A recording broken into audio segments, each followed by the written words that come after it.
Hola, soy Fabián Berenblum y me sumo a la campaña Horta en Casa. Como saben, a nivel nacional nos están pidiendo que no salgamos a la calle porque es la mejor manera para evitar que más personas se contagien de coronavirus. Junto a Horta Argentina, queremos acompañarlos durante los días en los que nos toca quedarnos en casa. Por eso les preparé un encuentro, una charla con Julia Coria. Julia es asesora de nuestra especialización de humanidades y nos va a contar un poquito su historia y a darnos un testimonio que consideramos muy valioso. Hola Julia, ¿cómo estás? Hola Fabián, ¿cómo te va? Bueno, ante todo, muchas gracias por esta conversación y empezar preguntándote en este día tan especial, que es un nuevo aniversario del último golpe de Estado que vivió la Argentina. Tus primeras palabras que tienen que ver con tus primeros días, meses de vida, ¿no es cierto? Ujú. Bueno, primero te quiero agradecer porque es mi primer 24 en muchos años sin estar en la plaza, así que está bueno tener esta instancia para aportar, para hacer algo. Eh, bueno, yo tengo 43 años y nací en diciembre del 76. Mis papás eran militantes de base de la izquierda peronista, creería que montoneros, pero no tengo no hay sobrevivientes que puedan dar crédito real de eso, un poco construyendo cosas, puedo inferir eso. Y bueno, ellos estaban escondidos en una casa y en las afueras de la provincia de Buenos Aires. Uh-huh. Pero bueno, yo tenía 2 meses y mi mamá tenía la sensación de que yo cuando tomaba la teta me quedaba con hambre. Entonces me quiso llevar al pediatra y se embarcaron en una cosa así como muy riesgosa de ir a Drogué, donde estaba el médico que había sido el pediatra de la familia. Bueno, y allá fueron el 19 de febrero de 1977.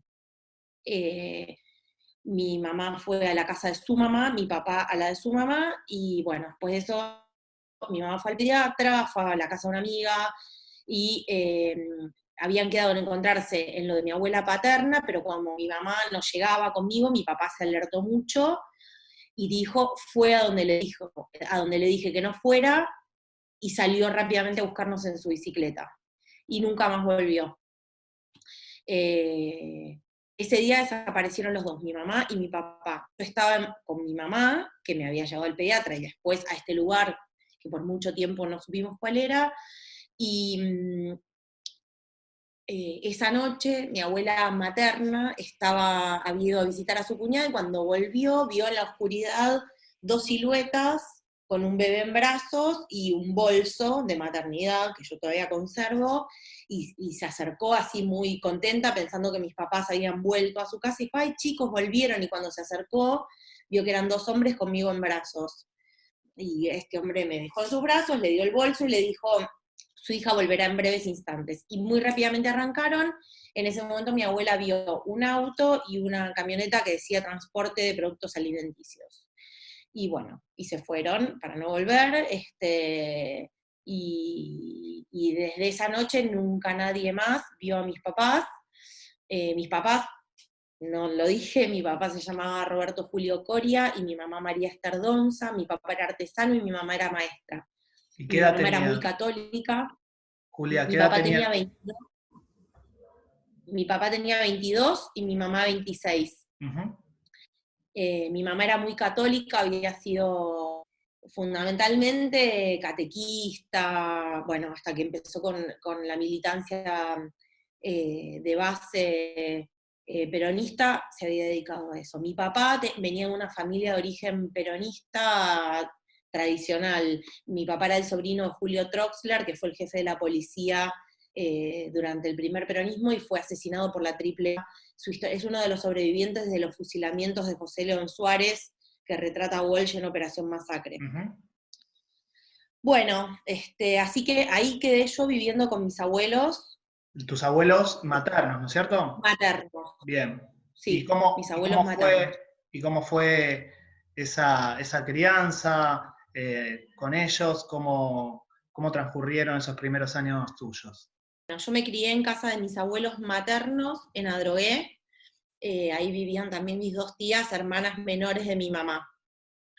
Y mi abuelo era empleado de gas del Estado, mi abuela había tenido un kiosco, una mercería, pero centralmente era ama de casa, y no sé hasta qué punto dimensionaban, yo creo que mi abuelo tuvo una conciencia muy temprana de lo que era una desaparición, y eso le minó el carácter, la personalidad, el alma, y él se abocó a la búsqueda, y mi abuela, bueno, siguió criándonos a sus otras 2 hijas y a mí. Mi abuelo dispuso que nadie me dijera lo que había pasado porque él estaba convencido de que iba a encontrar a mi mamá.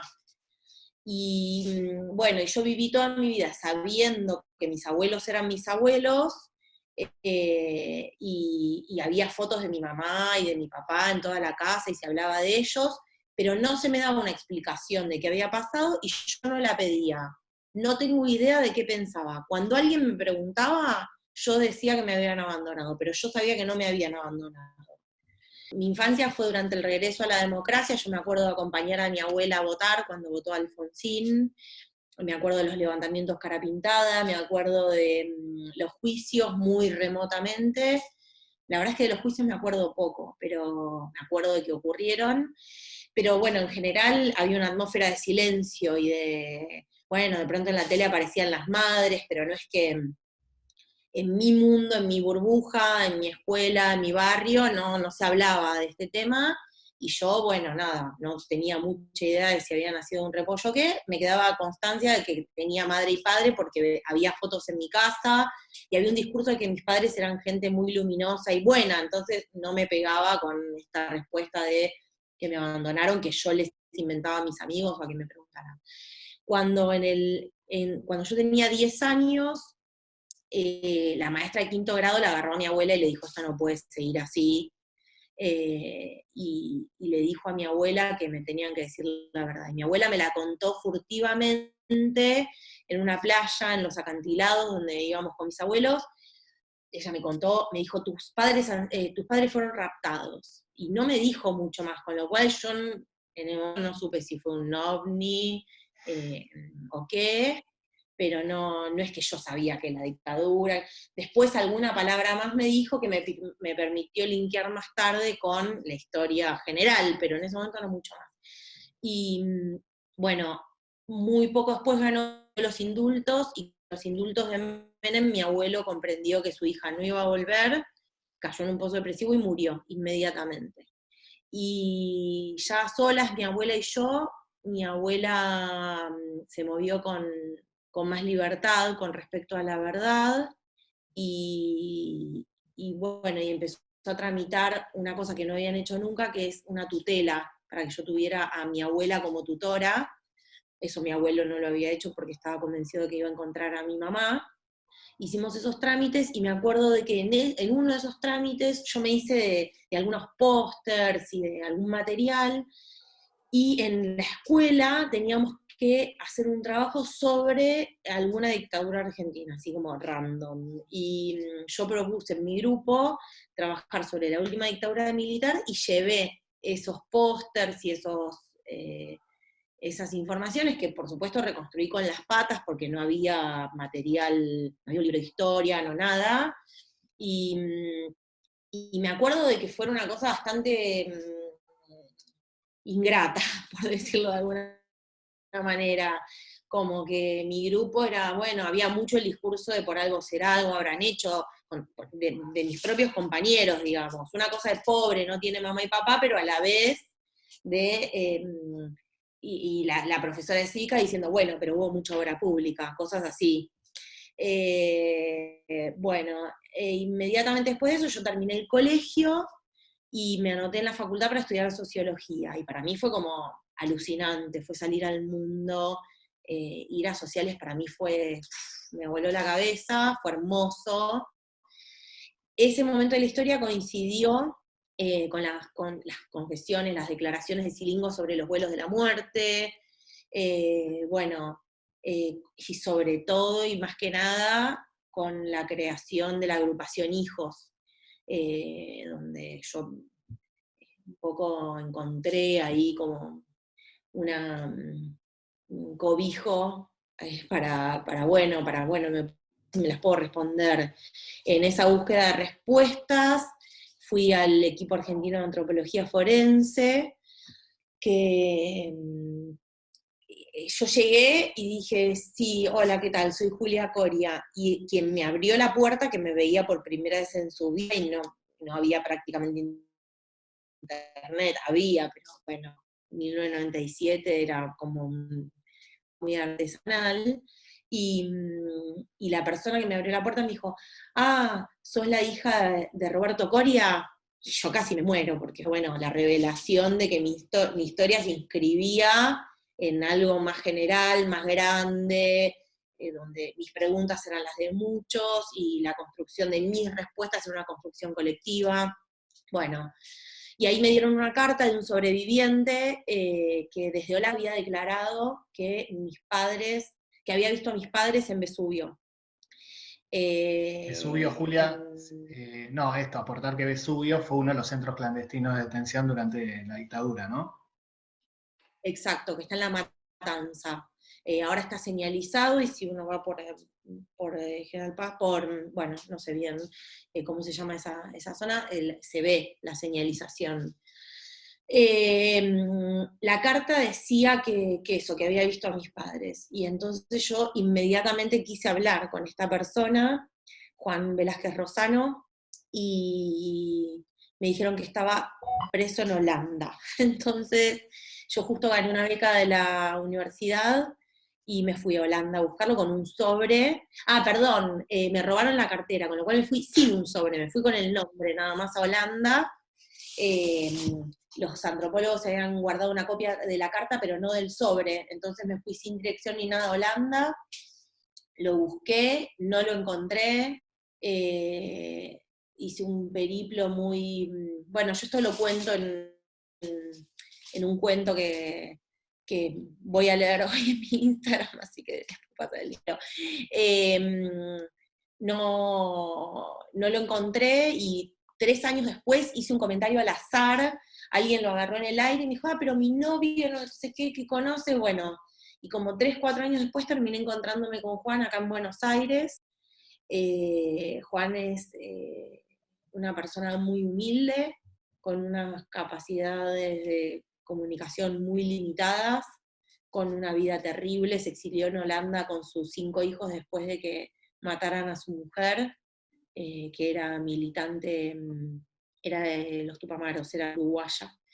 Y, y bueno, y me encontré con él y él me contó que efectivamente un día los estaban bajando al calabozo y les permitieron levantarse un poco la capucha, perdón, del calabozo a las duchas, y les permitieron levantarse un poco la capucha para no tropezarse, y mi papá vio por un agujero en la pared pasar un colectivo y se dio vuelta y le dijo, soy Roberto Julio Coria, estoy acá con mi mujer, que es maestra.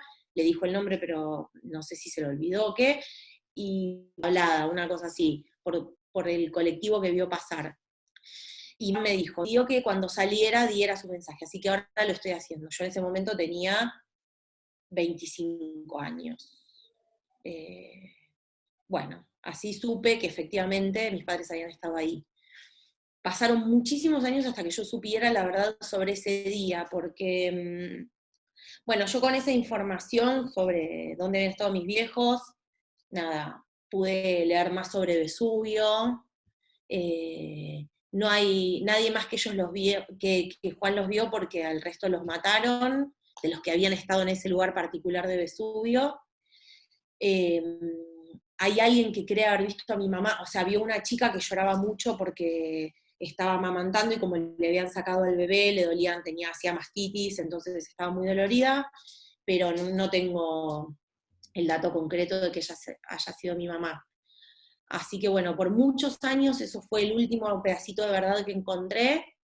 En el medio, qué sé yo, busqué a novios de mi mamá, amigos de mi papá. Bueno, en el medio un día alguien me pasó el teléfono de alguien y que era amigo de mi papá, y me dijo, sí, no, con tu papá nos conocimos estudiando sociología, y ahí me enteré de que mi papá estudiaba sociología, yo soy socióloga, me lo enteré, no sé, 10 años después de estar recibida.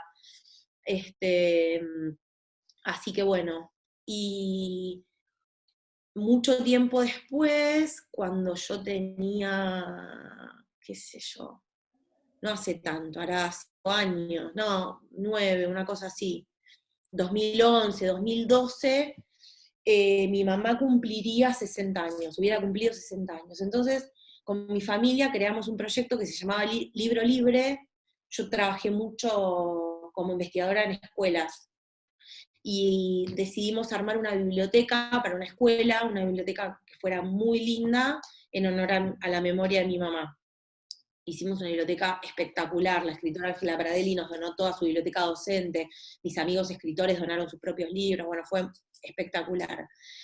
Y en ese marco mi prima armó un Facebook, que iba subiendo novedades y qué sé yo. Y entonces un día, el 10 de febrero, puso María Esther Donza, Julio Coria, desaparecidos en la vía pública, tal día, ta, ta, ta, ta, ta, ta.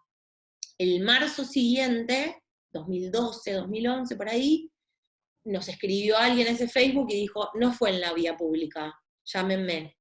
Lo llamamos y ahí, ¿te acordás que te dije que dijo, fue donde le dije que no fuera? Bueno, mi mamá es pediatra y fue a ver a su amiga Mabel, la militancia, creo que se llama Mabel, me he olvidado de nombres, fue a la casa donde mis papás militaban, que era en un barrio muy humilde, donde hacían zanjas y mi mamá alfizaba y hablarían de 1.000 millones de cosas que nunca sabremos. Y bueno, resultó que mi mamá había ido a la casa de su amiga a mostrarle su bebé, a quien no conocía porque ellos habían estado escondidos, y cuando abrió la puerta y la hizo pasar, adentro a la patota que la tenía cautiva a ella, o sea, dueña de casa, y a sus 3 hijitos, uno bebé, uno de 3 años y otro de 5. Quien se conectó con nosotros era el nene que en ese momento tenía 5 o 6 años, que recordaba toda aquella historia y quería contarme la verdad.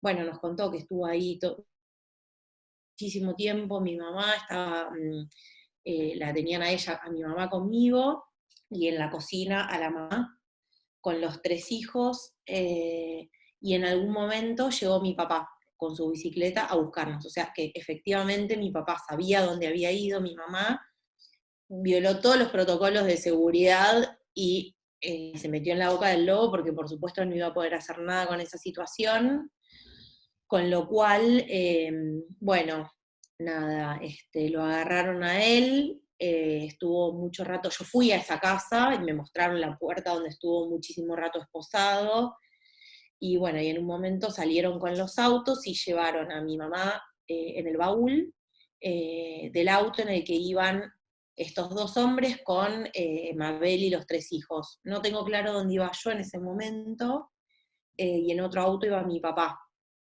Mi papá no apareció más, bueno, ninguno de los 2 apareció más, y lo que pasó conmigo ya se los conté al principio. Mabel dice que en ese momento le dieron un saquito mío al hijo de ella, porque a mí me dejaron en mi casa con mis abuelos, y todos los demás siguieron rumbo hacia algún lugar. En ese lugar, Mabel pasó unas horas con sus hijos y después la liberaron, a ella y a sus hijos, y a mi mamá no. Julia, finalmente preguntarte, digamos, después de escuchar todo tu relato y toda tu historia de vida, hoy 24 de marzo, 44 años del aniversario del golpe, ¿qué es lo primordial que te gustaría transmitir a nuestros estudiantes y bueno, a toda la gente que comparte con nosotros tu testimonio y nos acompaña a través de las redes? Así que eso, que nos cuentes aquello primero que te sale para compartir. Dejé de escuchar. Este es un 24 muy particular, como decía al principio, de estar separados. Estaría bueno encontrar la forma de preservar ese espíritu que es tan particular de la Plaza de los 24. Va a ser difícil, pero bueno, si vamos todos con los pañuelos blancos en las ventanas, intentamos algo por ahí, y